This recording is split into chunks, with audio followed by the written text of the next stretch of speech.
Greetings and salutations, my lovelies. Here I have something a little different. I guess you could say something new for the New Year's. Ha ha ha ha. Anyway, I'm actually doing an unboxing video, which is something I hadn't figured I'd do possibly ever, let alone this early on in my channel's history.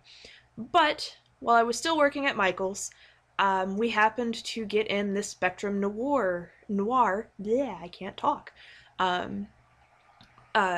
display, and it's a brand of marker that I'd seen a couple other artists here on YouTube using, and I was kind of curious because a couple of them, compared them to Copics and said that they actually liked them better, and I figured why not give them a try. So I bought, this Essentials 12-pack here, and as you can see, I'm going through and making myself a little color chart and seeing what they look like and how they work. My first impression of the marker was honestly just how easily the ink went down on the paper.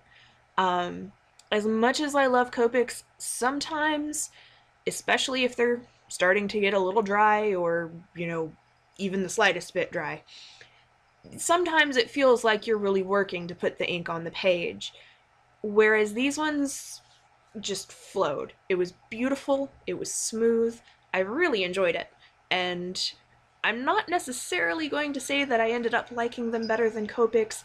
That's still up in the air. In particular, since I have only used them this once, there is the issue that maybe they will get to that point as they start drying out. So yeah. Here in a moment, you're going to see me open up the sparkle pins, which are the things that are off to the right, and that kind of became interesting. But first off, I just wanted to say Happy New Year to all of you, and I'm sorry I never actually posted any holiday-themed stuff, but I do wish you all the best and the happiest New Year's that you could have. Okay, so here we have these sparkle pins, and I opened one up and went, this is nothing like I expected, so I had to read the instructions on the back. And these ended up being kind of messy to deal with. So here in a moment, there we go. There's my first drip. The main issue I had with these is that you're supposed to squeeze it and it's supposed to fill the bristles, but when I squeezed it, it basically just shot a little stream of the ink out one side. And so it didn't actually fill the bristles, so what I just did there was actually rub my brush around in it to actually prime those bristles. So this was not at all what I was expecting. I'm not sure what I was expecting. I guess I was imagining they would still basically be a marker. Hello, kitten. But, so, yeah, they ended up being liquid inside, and then this happened with the pink marker, and there is so much ink on my finger that here in a moment you'll see me kind of shake it off, and it actually dripped off onto the paper, because that's how much ink was on my fingers. And then I couldn't get it to squeeze out any ink, even though it was all over my hands. What ended up happening was it had screwed on crooked, so I had to unscrew it and screw it back on to actually puncture the cartridge properly. And this whole time, there's ink everywhere, my hands are so messy, and it just was crazy. Let's just say I was glad that I had actually not been wearing my engagement ring for this one, because I would have been very upset if the ink had gotten all over it. I actually went ahead and left part of my actual reaction. In particular, my fiance walked in and was like, "What are you doing?" And I'm like, "I don't know, it just exploded." This is ridiculous. It's terrible. Were you recording? Yes. Good. Good. You can use that. It'll be great. And yes, you heard him correctly. His immediate reaction was, "Were you recording? That's good, because you can use that and it'll make your video funnier." So that's the kind of person he is. I love him. So yeah, I was kind of just really surprised at what I was dealing with here, and in particular, opening that pink one and just having it be everywhere immediately. Now, obviously that's not supposed to happen. I'm sure most of them aren't like that. I probably just had the one bad marker. Which of course I would. That would be my luck, right? um, but yeah, so once I had those primed and had kind of figured out what I was doing with them, I set them aside. Um, it actually, I believe, said in the instructions to let them sit for a few minutes.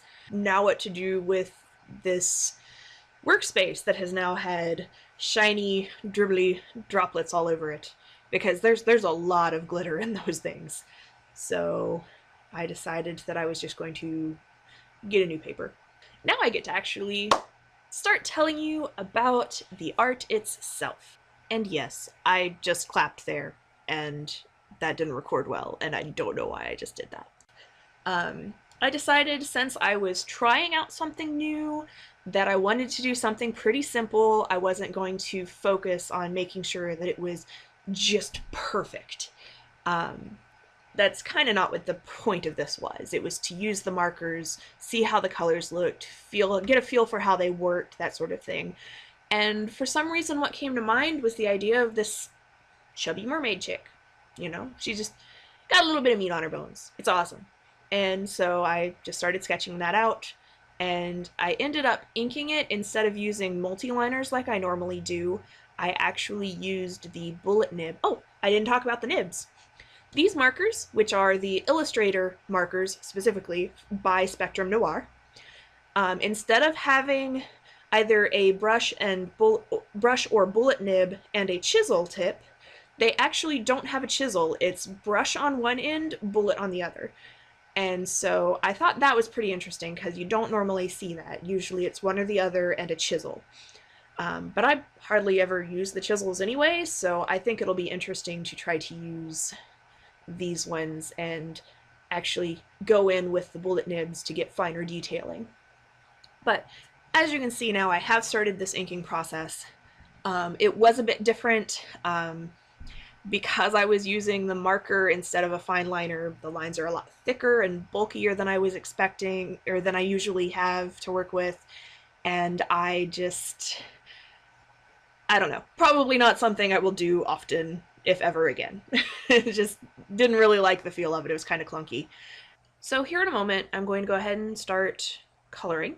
And that's going to be more or less the same as what I usually do, except that there is a much more limited palette because I only have these 12 markers. So what I did was, on most of them, I found a slightly darker tone. In the purple, for example, I went in with a blue to add a little bit of darkness there. Or like the blues and the greens, I do have a lighter and a darker shade. And I went in with those to do a little bit of darkening for shading. And then for the highlights, I went in with the colorless blender and just kind of picked up the ink off of the page. So that was a fun thing to do. It's not the way I normally do the lighter shading in my pictures, but I might actually use it more often because I did rather enjoy the look that gave it. And so again, other than that, it's pretty much just my usual coloring style. Putting down a lot of colors so it's all nice and saturated and pretty. I did forget to mention one thing. The shape of these was very different from what I'm used to. They're hexagons, I believe, are the ones that have 6 sides. So putting the lids on was a little annoying, actually, because it would only go on the certain way, where it has like the flat end and then the other ends are pointed. And so I lost track of how many times I tried to put the cap back on the marker and had it completely fail. And then I'm like, oh, right, I've got to do it this way. So that was a little bit of an annoyance, but I'm sure after using them for a while, maybe that will change. I'm hoping that will get better. Now, I did want to remind everybody that I do have a Facebook page. The link is always in the description of the video. And if you go on there, you'll see updates about what's going on, including if there's a week that there's not going to be a video, then I will have a post on there about why, and, you know, giving you an idea of what's going on with that. That way, if there's a week that there's not a video, you're not just sitting there going, what happened? Where is she? I don't know what's going on! And you can go and check on Facebook and be like, oh, okay, well, we'll see her again next week. Awesome. Just easier for you guys. I also intend to start doing more regular posts, putting more examples of works as I finish them on there, and just kind of trying to keep more of a dialogue with my viewers and followers and friends, because I love you all and you're all my friends. And I also have a Patreon page. You can find that link in the description as well. Patreon is a page where creators and artists can put up content to share with people who have become patrons of their work by donating. And basically, if you were to donate to my Patreon, you would get to see works in progress a couple times a week. You'll get an idea of what I'm working on, see some of like my random sketching and things that other people don't normally get to see, and generally, though not always, generally you will get to see things first as I'm finishing them. So that's the kind of thing you get if you support me on Patreon. Again, that link is down in the description. Just to recap the whole thing, how I feel about the markers, the ink flows very well. They're wonderful to work with. I am definitely looking forward to trying more with them in the future, though I haven't done too much yet. And I've actually already bought some more of the packs that they have at Michael's. So that is definitely something that I will be doing. I also forgot to mention how I felt about the glitter pens. Once they were actually primed and ready to go, I actually really enjoyed them. One thing that I have noticed is that the glitter doesn't stay, so it will like smudge glitter all over anything else that you put on it. So I'm needing to figure out a way to kind of finish that and make sure that I'm not getting glitter everywhere every time I use them. And aside from that though, the colors are beautiful. There's so much shine, and I enjoyed them a lot. I may or may not get more. We'll see. I do again want to say Happy New Year to all of you. I realize it's already been a few days into the new year, but this is my first video, so that's why I'm saying it now. And I love you all, and I hope you have a beautiful one.